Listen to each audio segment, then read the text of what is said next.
Now at 10, action Missouri is taking to help farmers and ranchers in this drought. Plus, we're going to hear from a Missouri State Senator on what services the Southwest Missouri community needs and how some area builders are building a new future for an old Jasper County courthouse. The 4 states' most watched news starts now. Missouri Governor Mike Parson issues an executive order to help deal with the drought. This is KOAM News at 10. The governor says it's in response to increasingly dry conditions taking a toll on farmers and ranchers, especially in Missouri's southern counties.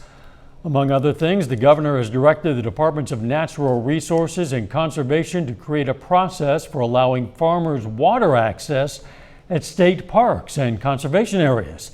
And the DNR will assess state park areas that can be made available for haying. This drought also impacts a large portion of our cattle industry in the state of Missouri. We are the number 3 cow-calf state in the country, and this is going to have a huge impact on our markets. There's little to no grass for livestock. Producers are having to make some really tough decisions. Parson has directed all state agencies to examine how they might help communities by temporarily suspending administrative rules. Now for the latest on this nasty weather, let's check in with Doug. Yeah, we definitely need some rain. And we're going to look at that drought here in just 1 second. I wanted to show you this. We set a record high. So the high heat and very dry conditions makes it worse every single day that we progress into it. 104, 102 is the record high prior to this, set back in 1974. So the more we keep breaking records, definitely not good news. But look at the drought. So I mean, it's not just us. It's the entire southern, southwestern parts of the U.S. Let's go ahead and zoom into our area, and you can see especially from Pittsburgh, Lamar, over toward Parsons South, a severe drought, but even a moderate drought once you get into our northern counties. So we definitely need some rain. Thankfully, we got a little bit of chances in the forecast. Had some thunderstorms earlier today, but mainly to the southwest of the region. Let's look at those rain chances here in just a bit. See you then. The Joplin Police Department is providing more information from March 8th shooting that killed 2 officers. A press conference is scheduled for tomorrow at 2 p.m. Police Chief Sloan Rowland is also releasing a compilation of videos from the incidents. KOAM will have a crew there and will live stream that press conference. You can watch it at 2 p.m. tomorrow on the KOAM News Now app, website, or the KOAM Plus app. A head-on crash in Newton County, Missouri today killed both drivers. It happened just after 7 this morning on East Highway 86, just west of Newtonia. Investigators say a car driven by 36-year-old Diania Bittner of Neosho, Missouri crossed the center line and collided with a car driven by 66-year-old Jane Taylor of Stark City, Missouri. Bittner died at the scene. Taylor was flown to a hospital where she died. There were no other people in either car. A lot of families in Jasper County and the surrounding counties are struggling to make ends meet. State Senator Bill White and the Economic Security Corporation are discussing what services the community needs. KOAM's Amber Jenkins has details. Many Southwest Missouri residents reach out to economic security in their time of need. Lawmaker Bill White is here exploring the different services this organization provides to the community. But always utility assistance, such a big item, and it takes such a large chunk out of a person's disposable income. When we can pay that, that may not get the person out of poverty, but if we can pay their utility bill, then that gives them more disposable income to pay for other bills. Economic Security Corporation is helping residents in the community with utility assistance, housing placement, and child development. Officials say lack of awareness is holding them back. It's amazing what you don't know that can help people, that people would just, well, you should know that. Well, how? And so this is a wonderful thing where they're going through and actually reviewing all the different programs they've got. And Joins say that they're always ready to help. Yes, we're getting a lot of additional funds, and it's literally getting to the point where we can say to the state and the federal government, okay, we've got enough money now to administer this, so you can back off for a little while. In Joplin, Amber Jenkins, KOAM News. If you or someone you know needs assistance, you can go to our website, KOAMnewsnow.com, to find out how to contact Economic Security Corporation. Inflation is affecting more than just groceries and gas prices. Just like many other shelters, the Joplin and Southeast Kansas Humane Societies have struggled with finding spots for surrendered pets. The shelters have tried to solve the issue with waiving adoption fees and hosting public adoption events. We're hoping to just find as many animals, like really great homes, and get some out of here. We've been at max capacity for a while now and have been pretty slow. So these weekends that we've done adoption events like this, it's been really successful, and it's been awesome to watch some of these animals go to great homes. You can find more information on the shelters, again, KOAMnewsnow.com. The Miami, Oklahoma Public Library has announced it's launching 3 online services. They're called BrainFuse Job Now, BrainFuse Vet Now, and BrainFuse Help Now. Programs provide job search related items such as resumes and give online tutoring. They also provide assistance to area veterans. My dad is a veteran, and so I know he struggles sometimes trying to get help or getting somebody on the phone. Everybody's short-staffed, and so this kind of gives a way that he can get on the computer or on his phone and get somebody live to help him if he has a question about his benefits. The programs are available now to use anytime, even offer a 24/7 help center for math and science assignments.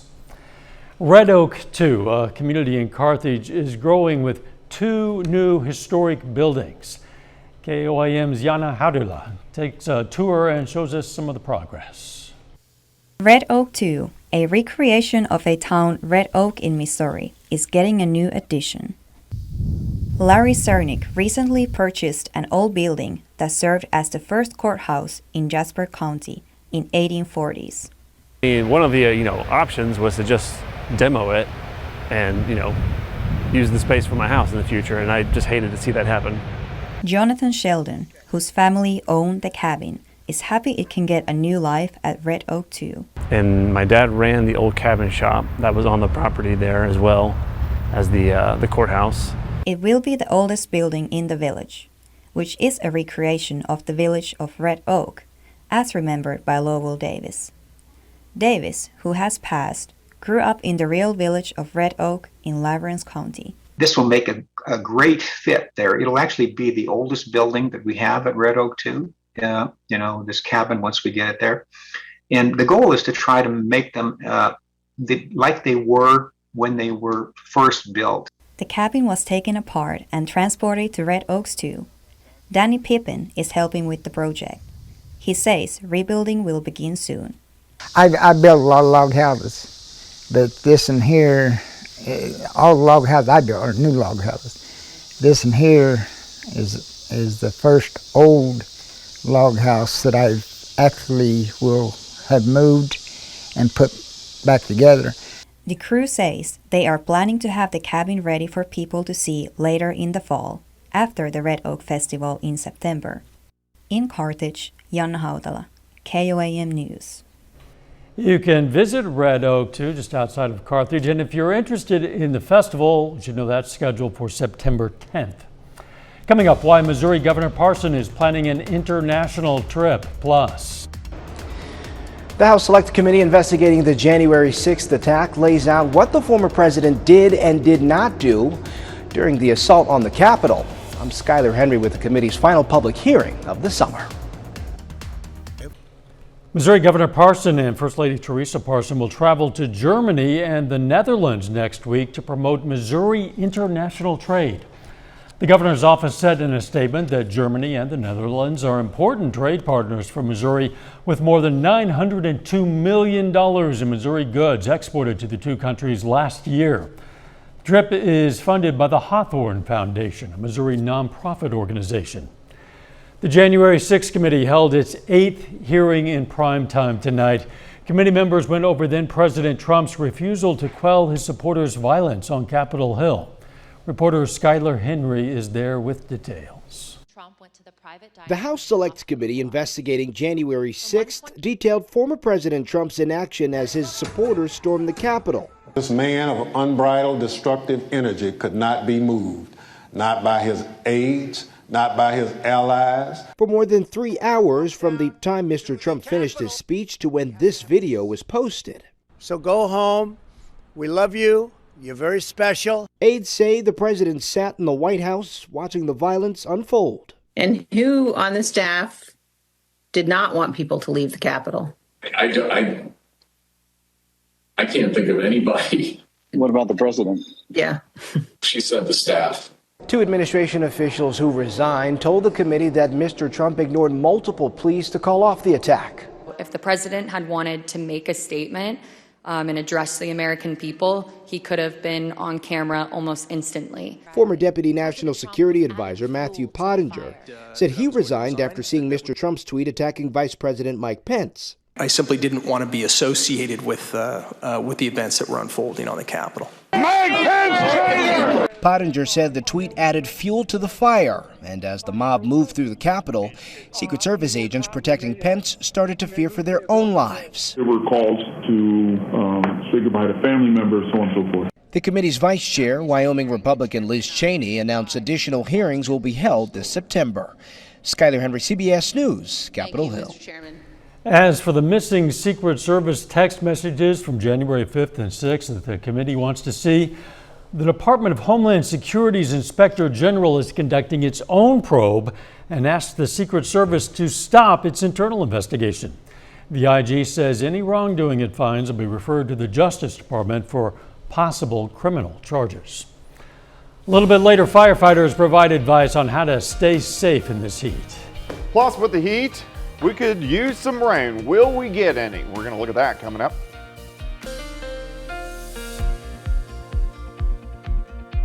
Well, of course, super hot day for us today. Set a record high, 104 this afternoon. The old record, 102, set back in 1974. And we did have some clouds that kind of popped up during the afternoon with some isolated thunderstorms. Those clouds actually helped us out a little bit. We probably would have soared to 106 or 107 if we didn't get a little bit of shade out there during the afternoon. Nice shot, Indigo Sky Casino and Resort, of course. Indigo, just outside of Seneca, Missouri. All right, we talked about the drought, so let's talk about our rainfall. We've only had a ½ an inch of rain in the month of July. That's the problem. But here's what's interesting. For the year, we're at 28.5. We're still above average by 1.5 inches. We got all that rain in May. Unfortunately, Mother Nature didn't spread it out into the summer. So that's why we have the drought situation as of now. All right, heat advisories are going to be in effect again tomorrow. Look at this. Did you see a little haze in the sky this evening during sunset? This is a little dust from Sahara, which is pushing through. So we'll have a little bit of dust out there once again by tomorrow evening. All right, temps for us today. Most of us climbed 100, 102, 104. You can see some upper 90s, but most of us hit that triple-digit mark. Now we've dropped off a bit. Anderson, 83, 88, Independence. Fort Scott, 81. We have Monette checking in at 82 degrees. But here's been the key, the humidity. We measure this in dew point, or one way we do. When it's in the 60, 65 degree range, when it's this hot, that is good. That means this is a dry heat. So it puts us kind of in that not bad, little sticky range, and that's where we're going to stick as we go through the next couple days. Currently outside, 86, southerly winds at 15, humidity at 51%. Had some isolated storms. Some of you in northeastern Oklahoma got a few random showers earlier today. Most of this is out of here. There may still be a couple showers, southern parts of Delaware County and then over into Benton County. Bigger complex just to the west of Fort Smith. And then also in our far western counties, once you get into Elk County and Chautauqua County, that's it. Everybody else stayed dry. So let's go through time. Random shower next couple hours, Greenwood, Elk, Chautauqua County. So if you live out there, you may get a random shower. As we go through the morning hours, we warm quickly. Mid-90s by noon. Watch this. A few isolated thunderstorms, mainly on the Missouri side. There's a chance we may get a storm or two, which would be fantastic. I think temperatures right around 100, 101 during the afternoon. Tomorrow night, back into the mid-70s. Then as we go into the weekend, we stick with the heat. About 100, 102 once again on Saturday. There could be a random pop-up shower or two. Heat indices, because we don't have much humidity, they're going to be really close to the actual temp. They're going to match at about, may even be a temp or two cooler than the actual temp. 101 tomorrow, 102 Saturday. It picks up a little bit. Sunday 106, 106 Monday, 104 Tuesday. But rain chances, at least slight chances, with a front that gets in here late next week. If it can get in here, because it's going to be close, we're going to drop into the 80s, which would be fantastic. So we're going to bank and just positively put the vibes out there that it's going to pass through. I'm working on that. Yeah. Does that work? Or we'll see. I guess we will. Thanks, Doug. In this heat wave, Joplin firefighters have one of the most dangerous jobs, and you might wonder how they tolerate the heat with all the gear they wear. Well, authorities provided a variety of tips to stay safe, including advice to not drink coffee as it can be a diuretic and can dehydrate you. Hydration is important. Making sure that you're physically fit for the job and making sure that you train yourself to become acclimated into these conditions. Hydration, I would say, is 100% your most important factor into firefighting in these kinds of conditions. They also caution to be aware of metal, plastics, and the heat inside of your car during these very hot summer months. Danny joins us now. The Outlaws have momentum heading into their last few regular season games. Yeah, Dow, they're on a 9-game winning streak. We'll hear from head coach Gonzalo Gonzalez next. And Joplin Little League Junior League gets set to host the state tournament.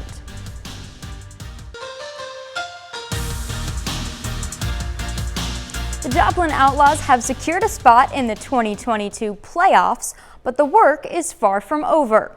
The Outlaws are hunting down the program's first ever South Division title. They're currently leading the division with 3 games remaining. Joplin has momentum. They're riding a 9-game winning streak, which ties the program record. The players are dialed in and excited for a chance to make some history.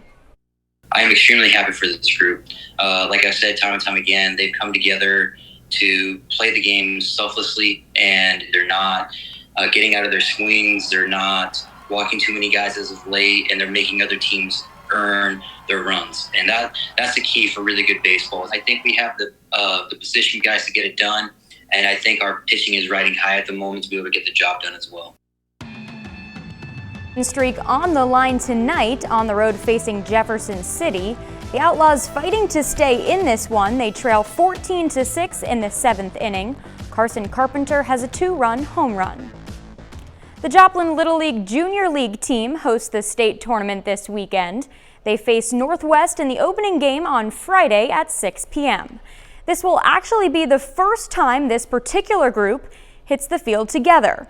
That's because this is an all-star team made up of players from a handful of junior league teams who were selected by their teammates and coaches to be on the roster.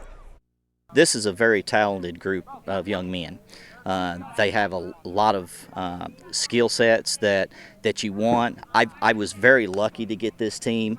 From the starters to the guys that are going to come in and relieve them, there's very little difference. They're extremely coachable. They pick up really quickly on what we try to teach them, but best of all, they're good teammates. I think we're prepared. This team is ready to play tomorrow. ESPN's annual award show, the ESPYs, celebrates the top moments and players in the world of sports. This year's event was held last night in Los Angeles. Cardinals slugger Albert Pujols received the Muhammad Ali Sports Humanitarian Award. The award is given to an athlete whose, quote, continuous demonstrated leadership has created a measured positive impact on their community. Pujols' foundation focuses on 2 different causes. It supplies aid to communities in the Dominican Republic, as well as supports those living with Down syndrome.